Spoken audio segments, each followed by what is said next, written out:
When did your energy start to feel unpredictable? And when did you first notice your body recovering slower or that the scale was creeping upwards even though your habits didn't really change? If those questions hit a little close to home, then there's usually a reason underneath.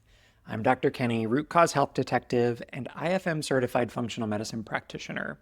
And one of the first places I look in questions like this is at the mitochondria. This is because the future of understanding fatigue and healthy aging and metabolism is happening at the cellular level. When those systems get overloaded, your body leaves clues long before anything major shows up in your normal labs. Today, we're going to explore some of these clues together, and if you're already nodding along, tapping the like button helps this message reach other people who are also looking for answers. Let's dive in. If your labs are normal, but your energy is definitely not or getting worse, your body is not the one that's lying to you. When someone tells me that I'm doing everything right, but I am still exhausted, first of all, I believe them because fatigue, weight changes, stubborn blood sugar control, these are not random events. They are actual signals from the body. And the frustrating part, these signals show up oftentimes long before standard labs show anything. In my practice, I see this all the time where basic blood work comes back normal, but day-to-day energy says otherwise. And energy is an incredibly important piece that gets us through our days. And so the reframe that matters here is that catching these patterns early is actually a sign of sensitivity, not weakness in any form. Your body is telling you the truth before the numbers that we've designed our paradigm around. Your mitochondria are the little power plants in our cells that determine and decide how much energy the cells can make. And when those power plants get overloaded, they don't scream for help. They quietly scale back their production and their efficiencies to try and protect you ultimately. So your symptoms are often the first hint that the shutdown is happening from within. So if you don't understand your mitochondria, you'll never understand your fatigue. Here's the simplest way to picture what your mitochondria do. Just imagine that you have a piggy bank of energy, and every cell in your body has its own piggy bank. Mitochondria are the ones that are depositing usable coins of energy, ATP, into that bank. They take the food that you eat, the carbs, the fats, the protein, and they turn it into spendable energy. And when everything's running smoothly, you feel stable, clear, resilient, and you can go get that little treat you've been saving up for. And an interesting piece of the puzzle here is that it is very much a Goldilocks principle. The part that many people never hear is that making energy naturally produces the body's largest source of oxidative stress or aging on the body. It comes from our actual mitochondria that are keeping us alive. Normally, your cells deal with it fine without a problem, but when there are too many resources or too much fuel available in the forms of food, for instance, and not enough movement to burn it cleanly, that smoke builds a silent signal quickly. When we talk about roadblocks in metabolism at the cellular level, from this perspective of overload, mitochondria will shift into protection mode. They basically reduce output and efficiency to avoid overheating, just like an engine. And that protective slowdown feels like the fatigue, the brain fog, or hitting walls that just were not there before. Also, slower recovery and even weight changes that become harder to lose. One of the clearest demonstrations of the power of balance and Goldilocks principle when it comes to overloading the mitochondria is how our lifestyle influences them. A 2024 clinical trial showed that just 1 month of structured intermittent fasting or caloric restriction improved mitochondrial function in humans.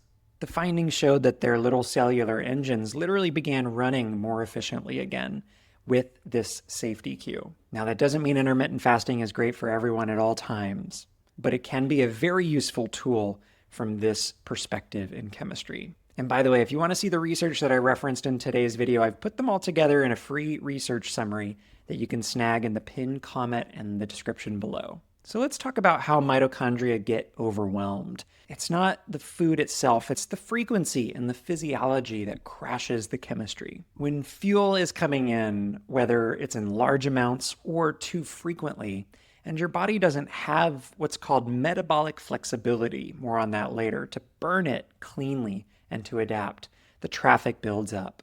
Your mitochondria try to keep up with the pace, and that extra smoke starts collecting faster than you can clear it. And aside from food, environment plays a huge role too. Stress chemistry amplifies this. Elevated cortisol sends signals to the mitochondria to further shut down production and preserve energy. And this can be from life events and stressors, or poor sleep quality, or constantly being on, or even hidden sources of inflammation in the gut, for instance. And essentially, this further overloads a jammed system. So, if you've ever felt that heavy or foggy feeling after eating a particularly large meal, or that weird afternoon dip, this part is describing exactly what your cells are experiencing. It's a physiology environment mismatch that almost all of us are living in contemporarily. Another quick note on metabolic flexibility, but it's this idea that your metabolism can keep up with peaks and valleys, whether you're fasting or eating a large meal, very efficiently. And research shows that healthy cells are supposed to be able to switch between fuels like a hybrid car switches between electric or gas. But when the system is overloaded or overfueled or underfueled for longer periods of time, that flexibility drops. And you can feel that as that heaviness after meals or afternoon crashes, or inflammation build up throughout the body. Or that classic, why do I feel worse when I'm trying everything that I can? It has nothing to do with personal failure or powering through. This is mitochondrial overload in many cases. And there's a sneaky, vicious cycle that mirrors what's going on with this overload physiology in your mitochondria. And we're talking about insulin resistance. It's basically your cells and your mitochondria saying no more fuel. When your mitochondria are stressed or overloaded or underperforming, the cells receive this message that we cannot safely take in more energy right now. And so the insulin signal, which is trying to balance blood sugar by pushing it into mitochondria to be used, it normally tells the cells to open the door for glucose to come in. It temporarily gets dialed down in these situations. The cell isn't being stubborn, it's protecting itself from glucose overload, which could actually kill the cell. We label this going on behind the scenes in our chemistry as insulin resistance. And in functional medicine, we can start to tease out the nuance of this pattern. Your long-term blood sugar markers, like HbA1c or fasting glucose, can look normal, but your fasting insulin may be quietly climbing. That's a much earlier signal of insulin resistance. You can think of it as a warning signal where the cells are saying, we're holding it together for the most part, but it is getting crowded in here. And this shift can happen 10, 20 years before diabetes or pre-diabetes is even on the table. A recent study in men with prediabetes showed that just 5 weeks of eating in an earlier time window improved insulin sensitivity body-wide, even without any weight loss. Simply changing when the fuel was arriving helped to turn off the overload signals and restore clearer communication in energy processing. And so this is the cycle that is created. When your mitochondria are overloaded, it reduces the insulin response of those cells. Reduced insulin response causes glucose to linger in the bloodstream for longer. And when that lingers in the bloodstream longer, this is where it creates additional mitochondrial pressure. So you can see how it's this vicious cycle that is allowed to continue. We're talking about what happens on the cellular level, but we can also zoom out when we think about metabolic health and think of the organs most commonly involved. These organs are made up of exactly these same cells we're talking about. When your mitochondria are running smoothly, every organ in your metabolic network benefits. But when the overload does build, your organs start to compensate. This is where the liver comes in and sometimes will push out extra glucose to stabilize blood sugar in those peaks and valleys with insulin resistance, which ironically makes your numbers rise in the long run. And in time, even your fat cells may become less willing to release that stored energy, which feels like stubborn weight and inflammation that accumulates in the body. The body's not failing here. These are actually intelligently designed protective adaptations, but they don't always work in our favor. And on labs, just like in the mitochondria, the signals whisper before they shout, especially on conventional labs.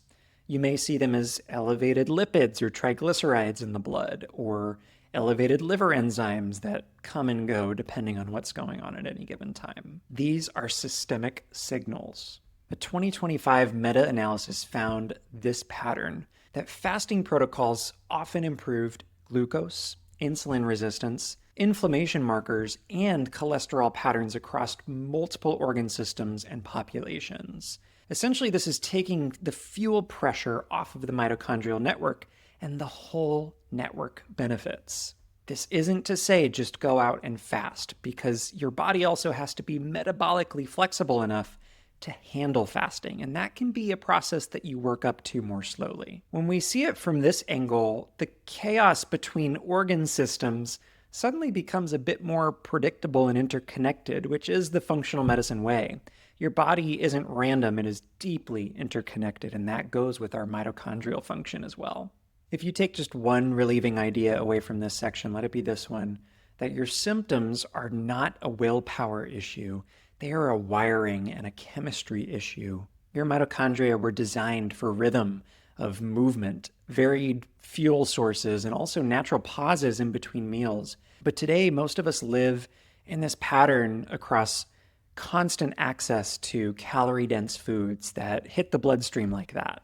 Couple that with long stretches of sitting and stress chemistry from living in our society and the environmental burdens of toxic load that our ancestors never faced, and you've got the perfect storm for mitochondrial stress, unlike never before.